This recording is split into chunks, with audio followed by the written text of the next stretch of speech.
Mafia don গুন্ডা হইতে চাইছিলাম, বিকজ আমি দেখতাম যে এলাকার বড় ভাইরা অনেক পাওয়ারফুল। আমার ফিমেল ফ্রেন্ডসরা বলে যে আমি ওদের বয়ফ্রেন্ডের মতো। আমি বহুত ভিডিও বানাই, আর ভিডিও বানাইতে ভালো লাগে, ভিডিও বানায় আর মনে হয় যে জানতে টি আইলে বহুত ভালো লাগে, যারা ভালো লাগে না। যখন যেখানে সংখ্যা বেশি থাকে সেখানে কিন্তু কাজ করার সম্ভাবনাও বেড়ে যায়। সো আমার মনে হয় ওনারা যেহেতু এতগুলো ইনফ্লুয়েন্সারকে একসাথে ডেকে নিয়ে আসে, তার মানে হচ্ছে যে আমাদের কাজের সম্ভাবনা আরও বেড়ে যাচ্ছে। বিকজ আপনার যখন দু একজন ইনফ্লুয়েন্সারকে অনবোর্ড করতো তখন কিন্তু ওরা ব্র্যান্ডকে ওইভাবে অ্যাপ্রোচ করতে পারতো না। সো আমার মনে হয় এখন ব্র্যান্ড অ্যাপ্রোচ করার জায়গাটা আরও বেড়ে গেছে।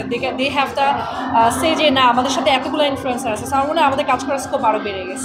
গুরুত্ব পাওয়ার একমাত্র কারণ হচ্ছে আপনার টাকা ইজ ভেরি ইম্পর্টেন্ট। বিকজ আমার মা আমার কন্টেন্ট বানানোকে জীবনেও কোনোদিন সাপোর্ট করে নাই। আমার নানি তো সারাজীবন বলতো ইতি হাগলের মতো ভিডিও বানায়। বাট এখন আমার মা নিজেকে পরিচয় দেয় আমি ডানার মা, বিকজ আমার মা আমার পরিচয় দিলে অনেক জায়গায় ডিসকাউন্টও পায়। আর যেহেতু আমি আমার নিজের টাকা কামাচ্ছি, আমার বাসা থেকে টাকা পয়সা নেই না, চাকরি বাকরির পাশাপাশি। সো এই জন্য এখন টাকাটা ইজ ভেরি ইম্পর্টেন্ট। এটা আপনি কন্টেন্ট ক্রিয়েটারদের দেখলেই বুঝবেন। টাকা না থাকলে এই জায়গাটা এতটা রেসপেক্ট আমার মনে হয় না খুব একটা থাকতো। But there are very few people যারা হচ্ছে অনেক ভালো কন্টেন্ট বানায়। টাকাটাই যে সবসময় ইম্পর্টেন্ট হয়ে যায় তা না, কারণ আমার কাছে টাকা ইম্পর্টেন্ট। এটা আমাকে আমার ইমেল আইডি হচ্ছে dana.bhalomes। আমাকে একজন জিজ্ঞেস করছে যে তুমি যে ভালো এটা তোমাকে কে বলছে। সো এটা হচ্ছে আমরা যখন পাসপোর্ট বানাতে যাই তো আমাদের কমিশনার লিখে দেয় না উনি ভালো এবং চরিত্রবান। তো আমি সবাই বললাম আমাকে তো আমার কমিশনার বলে দিয়েছে আমি ভালো। বিকজ আমার কাছে মনে হয় যে you have to be confident about yourself. যেমন আপনি কারিনাকে দেখলে দেখবেন মানুষজন অনেক কমেন্ট করে যে এত মোটা একটা মেয়ে, আমাকে দেখলেও কমেন্ট করে এই তুই এত লাফাস। বাট আমার মনে হয় কনফিডেন্ট হওয়াটা is very important. No matter আপনি দেখতে কেমন, নো ম্যাটার আপনার বডি কেমন, কনফিডেন্ট এবং নিজেকে কমফোর্টেবল রাখাটা ইজ ভেরি ইম্পর্টেন্ট। সো আমার কাছে মনে হয় খুব সুন্দর হয়ে ইনসিকিউর হওয়ার থেকে এরকম মোটা হয়ে কনফিডেন্ট থাকা অনেক ভালো। পরামর্শ একটাই যে অনেক ধৈর্য ধরতে হবে। বিকজ এখন যারা কন্টেন্ট বানায় তারা ধরেই নেয় আসলেই ভিডিও ভাইরাল হবে, ভিডিও হিট করবে। কিন্তু এটা হচ্ছে ভালোবাসার মতো, যত তাড়াতাড়ি আসে তত তাড়াতাড়ি চলে যায়। সো ধীরে সুস্থে আসা ভালো, ধরে রাখাটা ভালো। Consistency is very important. Because অনেকে দেখা যায় কন্টেন্ট বানায় দুদিন পরে ছেড়ে দেয়, ভিউ হচ্ছে না, এই হচ্ছে না। আমাকে বা কারিনাকে দেখলে আপনি দেখবেন যে দুনিয়ার যত যা তাই বানাই না কেন বা ভালো কন্টেন্টই বানাই না কেন, আমরা অলওয়েজ রেলেভেন্ট থাকার ট্রাই করি। যে ফেসবুকে উইকলি 2টা কন্টেন্ট মিনিমাম যায় বা একটা যায়। So consistency is very important. আর আরেকটা জিনিস আমি বলবো যে আমরা আসলে সবাই অনেক বড় বড় কথা বলি, বাট পড়াশোনাটা ইজ ভেরি ভেরি ইম্পর্টেন্ট। যতই মানুষ বলে কন্টেন্ট ক্রিয়েটাররা এডুকেটেড না, but you can look other content creators যে সবাই কিন্তু সবার education background is very strong. So পড়াশোনা করে আসাটা ভেরি ইম্পর্টেন্ট। কারণ আপনি একটা স্টেটমেন্ট দিবেন পরে এসে সরি বলবেন, এর থেকে মনে হয় যে আগে থেকে আপনার বোঝা উচিত যে আপনি কী বলতেছেন। এটা টিপসটা হচ্ছে আমার কাছে মনে হয় আমাকে মানুষজন এমনি তো ক্যামেরা বাইরে দেখলে খুব ইজিলি অ্যাপ্রোচ করতে পারে, কারণ আমি আসলে খুবই রং ঢং টাইপের না, আমি খুব আনঅ্যাপ্রোচেবল না। আমার হচ্ছে কি আপনার দেখলে মনে হবে যে আরে এই মেয়েটা তো আমাদের বাসার পাশের মেয়ে, গার্ল নেক্সট ডোর। সো আমার সবসময় এটাই থাকে যে আমি মেকআপ ছাড়া থাকি, বাসার ছিঁড়া কাপড় পরে আসি, বাসায় আমার মা যেভাবে বসে থাকে, যে ভাষায় কথা বলে আমি ওইটাই প্রেজেন্ট করি। So I always show the real me. আমি যা না আমি তা আসলে দেখাই না।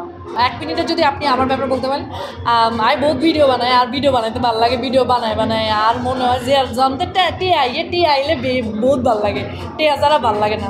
হ্যাঁ, আমাকে নিয়ে সবচেয়ে বেশি কথা যেটা হয় যে আমার বিয়ের পরে আমি কেন হাজব্যান্ডের ছবি দেই না, এটার একটা অন্যতম কারণ হচ্ছে যে আপনি জানেন। So it's been like 2 years। এটার কারণ হচ্ছে মানুষজন থাকে না যে বলে যে কাপল ব্লগার হিসেবে বলে, আমি চাই যে আমাকে মানুষ ডানা আমাকে অ্যাজ অ্যান ইন্ডিভিজুয়ালি চিনবে হাজব্যান্ডকে নিয়ে এসে। কারণ আমি অনেক comfortable, probably my husband would never be comfortable in front of camera. আমাকে মানুষজন 10টা গালি দেয়, আমার সকাল শুরু হয় গালি দিয়ে বা রাতে আমি ঘুমাতে। বাট আমি যদি আমার হাজব্যান্ডের ছবি দিয়ে বাইরে ওখানে একটা গালি দিলে ওই মানুষটা কিন্তু নিতে পারবে না, সবার মেন্টাল হেলথ সেম থাকে না।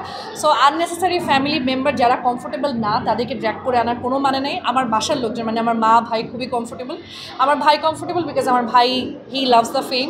আমার মা কমফোর্টেবল বিকজ আমার মা খুশি হয় একটু এক্সপোজার পাইলে।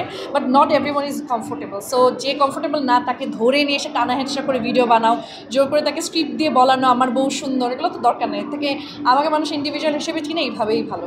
এটা যেটা হচ্ছে যে ভালো কন্টেন্ট দিলে আপনি অনেক বছর টিকে থাকবেন, আর খারাপ কন্টেন্ট দিলে ওই 1-2টা কন্টেন্টের পরেই মানুষজন কিন্তু আপনাকে আর মনে রাখবে না। আপনি ভালো কন্টেন্ট দিলে ব্র্যান্ডও আপনাকে অ্যাপ্রোচ করে, বিকজ আপনি দেখবেন যে ব্র্যান্ড কিন্তু সবাইকে অ্যাপ্রোচ করে না। দে আর ভেরি ফিউ ব্র্যান্ডস থাকে যারা কিন্তু আপনার অডিয়েন্সটা দেখে, আপনার টিজি কারা। সো টিজি দেখেই তারা কিন্তু দেয়। যেমন আপনি টেলকো বলেন বা আপনি কোনো ইউনিলিভারের মতো ব্র্যান্ড বলেন, তারা কিন্তু যাকে তাকে আপনাকে দেয় না, কিন্তু তারা দেখে যে তার টিজির সাথে কে যাবে। সো আপনার ইমেজ বা টাকা কামানোর জন্য হোক বা ব্র্যান্ড ডিলের জন্য হোক আপনাকে আপনার ইমেজটা ধরে রাখতে হবে। আমি হচ্ছে একটু মাফিয়া ডন গুন্ডা হইতে চাইছিলাম, বিকজ আমি দেখতাম যে এলাকার বড় ভাইরা অনেক পাওয়ারফুল। সো এই থেকে ডানা ভাই, আমাকে আমার ফ্রেন্ড আগে ডানা ভাইই ডাকতো ছোটোবেলা থেকেই।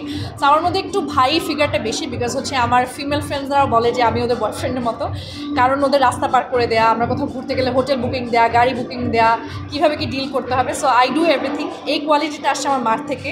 আমার মনে হয় এই জন্যই আই কল মাই সেলফ ডানা ভাই।